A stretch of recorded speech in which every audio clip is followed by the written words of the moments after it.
აქციების ფონზე მიმდინარეობს უკრაინაში ცხოვრება, იმიტომ რომ პარაფერების დოკუმენტის გაფორმება არ მოხდა, რაც ძალიან ცუდი ფაქტი არის.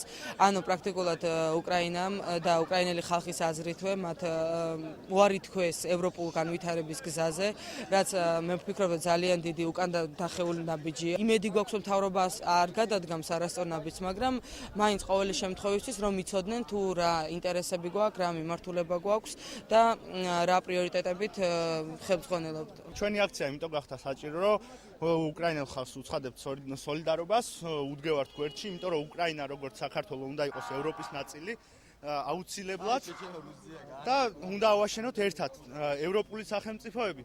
უნდა ვიდგეთ ერთად ქართველი ახალგაზრდობა, უკრაინელი ახალგაზრდობა და უცხადებთ სოლიდარობას უკრაინელ ხალხს. აქციის მთავარი მიზანია სოლიდარობა უკრაინელ ხალხს, მათი პროევროპული ინტერესებისა და მიზნების მხარდასაჭერად.